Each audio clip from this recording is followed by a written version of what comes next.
എന്നാണേ വിളിക്കുന്നത്. നമ്മുടെ അവിടെയൊക്കെ എന്തോ നമ്മുടെ ഇവിടെ വില്ലേജ് ഓഫീസിൽ നിന്ന് വന്ന് എന്തോ ഗവൺമെന്റിൽ നിന്ന് വന്ന് അളക്കുന്നുണ്ടോ എല്ലായിടവും? എന്താ റീസർവേയോ? ആ ആ പിന്നെ എന്തോ വഴിയുടെ കാര്യം വല്ലവരും പറഞ്ഞോ അവിടെ? ആ ആ ആ ആ അല്ല, എന്നാ ഇത് അളക്കുന്നത് അവിടെ ഒക്കെ?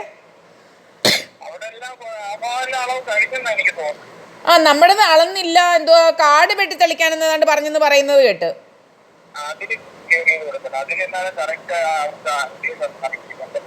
എന്തോ ആ അല്ല, അവരുടെ കയ്യിൽ സ്കെച്ചും പ്ലാനും കാണത്തില്ലയോ ഈ നമ്മുടെ വില്ലേജിന്റെ കയ്യിൽ?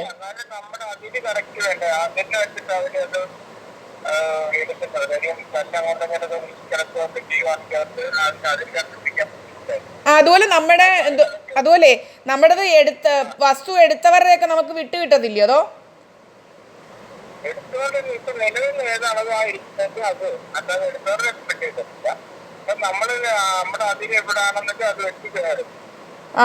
അതുപോലെ എന്തോ വഴിയും കിഴക്കോട്ട് മാറ്റണോന്നൊക്കെ പറയുന്നത് കേട്ടോ, അങ്ങനെയാണോ?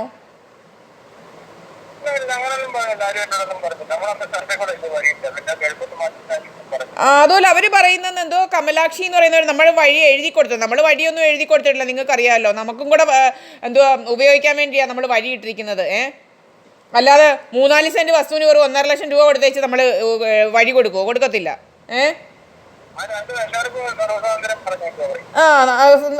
എഴുതിയൊന്നും കൊടുത്തിട്ടില്ല, നമ്മൾ വാക്കാൽ പറഞ്ഞിട്ടേ ഉള്ളൂ. നമ്മൾ പിന്നെ മര്യാദയുള്ളവരായതുകൊണ്ട് മര്യാദ കാണിക്കും. വഴി അവർക്കും യൂസ് ചെയ്യാം, നമുക്കും യൂസ് ചെയ്യാം, അങ്ങനെ വെച്ചിരിക്കുന്നത്, അങ്ങനെ പറഞ്ഞിരിക്കുന്നത്. എന്തോ എൻ്റെ അമ്മ പറയുക കമലാക്ഷി എന്ന് പറയുന്നവർ അങ്ങനെ പറഞ്ഞെന്ന്. ആ ആ ആ അതുപോലെ ഞാൻ അവിടെ ഇല്ല എന്ന് പറഞ്ഞോണ്ടില്ലേ, എൻ്റെ വസ്തു ഞാൻ വിൽക്കാനും പറിക്കാനും ഒന്നുമില്ല. ചില എന്തുവാ നമ്മുടെ മുൻ ഭർത്താവ് എന്ന് പറയുന്നവർ, അവനുണ്ട് ഒരു കള്ളൻ. എന്തുവാ അവനും എൻ്റെ ഒരു അനിയത്തി എന്ന് പറയുന്ന പാലക്കാട്ട് ഒളിച്ചു താമസിക്കുന്ന ഒരു കള്ളിയുണ്ട്. അവളും കൂടെ ഒന്നിച്ച് താമസിക്കാൻ വേണ്ടി നമ്മളെ കൊല്ലാനും പിടിക്കാനും ഒക്കെ നടക്കുന്നവളാണ്. നമ്മുടെ പുറകിന് നടക്കുക. ഡൽഹിയിലും എല്ലാം കുറേ ഇവന്മാർക്ക് കുറേ ക്രിമിനൽ ഇതുണ്ട്, പശ്ചാത്തലം ഉള്ളവളായി. ഇവളെന്ന് പറഞ്ഞാൽ തമിഴൻ ഭർത്താവിനെ കൊന്നേച്ചിങ്ങനെ നടക്കുക കേട്ടോ. അറിയാവോ അതൊക്കെ? ഉള്ള കാര്യം ഞാൻ പറയുന്നത്. അവിടെ നാട്ടുകാരോട് ചോദിച്ചാൽ അറിയാം. നാട്ടുകാരോട് ചോദിക്കണം. ഈ രത്നമ്മ എന്ന് പറയുന്നവരുടെ, പോച്ചേരെ രത്നമ്മ എന്ന് പറയുന്നവരുടെ ഇളയ മോടെ ഭർത്താവ് ആത്മഹത്യ ചെയ്തെന്ന് പറയുന്നത് എന്തിനാണെന്ന്. നമ്മളോടൊക്കെ ഈ രത്നമ്മയും ഈ പ്രീതായസ് പണിക്കറെന്ന് പറയുന്നവളും പറഞ്ഞത് എന്തുവാ സൈലന്റ് അറ്റാക്ക് ആണെന്നാ. അതുപോലെ ഇവള് പക്ഷെ നാട്ടുകാരൊക്കെ എന്നോടും നേരിട്ട് ചോദിച്ചു എന്തിനാ ആത്മഹത്യ ചെയ്തേന്ന്. ഇവളുമാർ കൊന്നേച്ച് കെട്ടിത്തൂക്കിയതാ. അതുപോലെ നമ്മുടെ പുറകിനും കുറേ അവന്മാരിങ്ങനെ അങ്ങ് നടക്കുക. നമ്മളിവിടെ പോയാലും സമാധാനം തരാതെ കുറേ അവന്മാരുണ്ട്, കുറേ മുതുകള്ളന്മാർ. അതുപോലെ ഈ കണ്ടല്ലൂർക്കാരനാണ് എൻ്റെ മുൻ ഭർത്താവ്. നിങ്ങൾക്ക് അറിയാവോ അത്? എന്തോ വക്കീല. അവനിപ്പം ഇവിടുന്നെല്ലാം വിറ്റുപറക്കി എല്ലാം പോകാനായിട്ട് ഭയങ്കര പ്ലാനിങ് ആയി ഇവന്മാർക്ക്. ഇതൊക്കെ വലിയ എന്തോ മറ്റുള്ളവർ സംശയിക്കാത്ത രീതിയിലുള്ള വൻ പ്ലാനിങ് ആയി ഇവന്മാർ നടത്തുന്നത്. ഇവൻ എന്നിട്ട് ബാങ്കിൽ വെച്ച് 1 കോടി രൂപ എടുത്തിട്ട് ഇപ്പം ബാങ്ക് ജപ്തി ചെയ്യുമെന്നൊക്കെ വരുത്തിയേച്ച് മറ്റുള്ളവർക്കൊക്കെ വിറ്റോണ്ട് എല്ലാം ബാങ്കിൽ അടച്ചു എന്നൊക്കെ വരുത്തി ബാക്കി കാശും കൊണ്ടൊക്കെ ഇവനിൽ അവിടെ എടുക്കാൻ മുങ്ങാൻ. അവൾക്ക് പന്തളത്ത് വസ്തുവുണ്ട്, അത് നമുക്കറിയാവോ? നമ്മുടെ അച്ഛൻ പന്തളത്ത് വാങ്ങിച്ചിട്ടുണ്ട്. ഈ എൻ്റെ അമ്മച്ചി എന്ന് പറയുന്ന അവിടെ വീടുണ്ട് പന്തളത്ത്, വല്യത്തെന്ന ഉളനാട്. അവിടെ 1 ഏക്കർ 65 സെൻറ്റ് സ്ഥലമുണ്ട്. അവിടെ ഒന്നും അവൾ വീട് വെക്കാതെ അവൾ പാലക്കാട് 7 സെൻറ്റ് വസ്തുവും എന്നിട്ട് അതിനകത്തൊരു വീടൊക്കെ വെച്ച് ഇവള്. എന്ന് വെച്ചാൽ ഇവർക്ക് തമിഴ് ബന്ധം ഭയങ്കരമാണ്. ഈ ബിജു എന്ന് പറയുന്നവനും ഈ പ്രീതയ്ക്കും. അപ്പോൾ ഇവള് അവിടെ അതുപോലെ ഈ ബിജു എന്ന് പറയുന്നവൻ്റെ അച്ഛനും അമ്മയൊക്കെ കോയമ്പത്തൂരായിരുന്നു. ഈ പാലക്കാടും കോയമ്പത്തൂരും അടുത്തടുത്താ. അതിന് ഇവള് അവിടെ വന്ന് താമസിക്കുന്ന അതിനാ. അതൊക്കെ അറിയാവോ? എല്ലാം ഭയങ്കര അതുപോലെ നമ്മുടെ ഓലകെട്ടിയമ്പലത്തിൽ നിന്ന് ഇതുപോലെ കുറേ കള്ളന്മാർ പാലക്കാടുണ്ട്, അതറിയാവോ? ഞാൻ പറഞ്ഞുതരാം. എന്തോ തീട്ടം എന്നൊക്കെ വിളിക്കുന്ന ഒരുത്തനെ അറിയത്തില്ലയോ? പാലക്കാട് ചിറ്റൂരോ ആ ഭാഗത്ത് അവന്മാര് എല്ലാം ഇതുപോലെ ബാങ്ക് എല്ലാം ജപ്തി ചെയ്തെന്ന് പറഞ്ഞുകൊണ്ട് അവന്മാർ പോയിരിക്കുക. ആ ആ ആ ആ അവർ തന്നെ അങ്ങനെ കുറേ എണ്ണം ഉണ്ട് നമ്മുടെ പാലക്കാട്ട് വെച്ചിരിക്കുന്നവന്മാർ.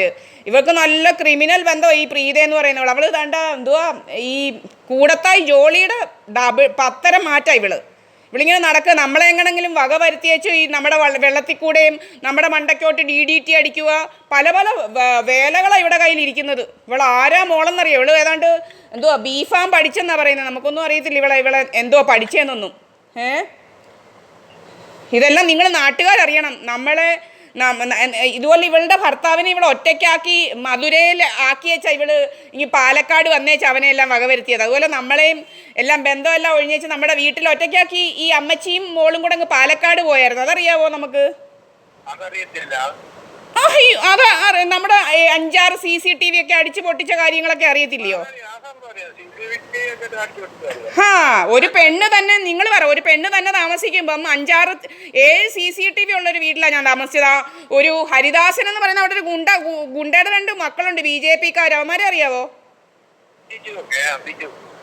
ബിജു അജയൻ മഹാതല്ലിപ്പൊളികളാണ് അവന്മാർ. നമ്മുടെ പുറകിന് എന്തുവാ വഴിയെ കൂടെ വരുമായിരുന്നു നമ്മളെ ഉപദ്രവിക്കാനായിട്ട്. ഒരു അമ്പാടി എന്ന് പറയുന്നൊരു കടയുണ്ട്, അവിടെ ഞാനൊരു ദിവസം ഓടിക്കയറി. അവിടെ വന്നപ്പോൾ ഇവൻ ചാടി വന്ന് നമ്മുടെ പുറകിന് ഇങ്ങനെ സംസാരിച്ച് നമ്മളെ ഏതാണ്ട് ഉപദ്രവിക്കാനായിട്ട് വന്നപ്പോൾ അവിടുത്തെ അമ്പാടിയിലെ ആ തള്ള പറഞ്ഞു മോളങ്ങ് പോകുന്നു കേട്ടോ. പിന്നെ അവൻ എന്നിട്ട് വശപ്പശ കാണുന്ന അവന് മനസ്സിലായതുകൊണ്ട് അവനങ്ങ് പോയി. പിന്നെ ഞാൻ ഒരുത്തൻ അവിടെ നിന്നപ്പോൾ ഒരു പാവം പിടിച്ചൊരു കിളവൻ കിഴക്കോട്ട് പോകുന്നു. അങ്ങനെ അങ്ങേറെ കൂടെ നമ്മുടെ വീട് വരെ വന്നു. അത്ര ശല്യമാണ് അവരെ കൊണ്ട്.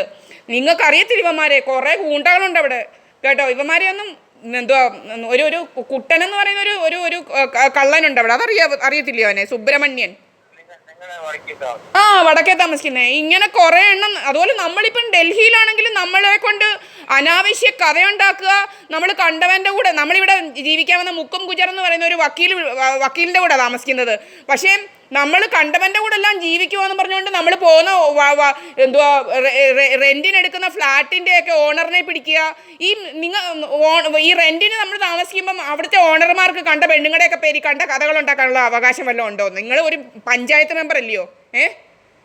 പെണ്ണുങ്ങൾക്ക് ജീവിക്കാൻ പറ്റത്തില്ലയോ എന്നാണ് ഞാൻ ചോദിക്കുന്നത്. മെമ്പറേ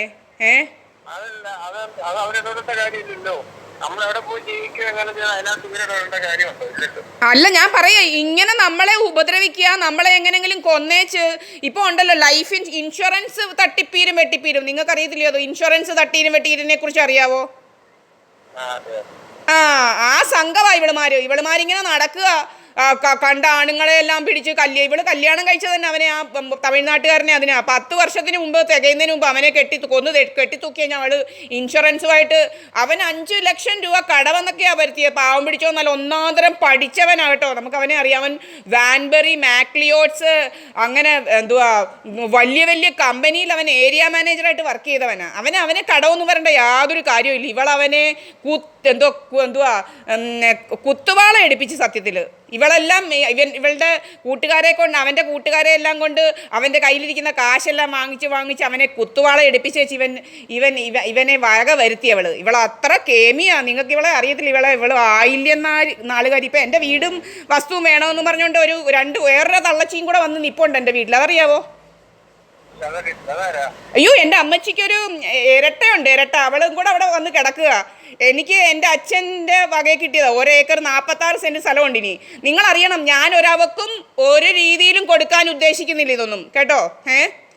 നമ്മൾ എറണാകുളത്ത് ജോലി ചെയ്തുകൊണ്ടിരുന്നതാണ്. എൻ്റെ കയ്യിൽ എല്ലാത്തിൻ്റെയും സംഗതികളുണ്ട്. നമ്മളെ അവിടെ നിന്നെല്ലാം ഇതുപോലെ ഓരോ ഇതും പറഞ്ഞ് നമ്മളെ ഓടിച്ച്.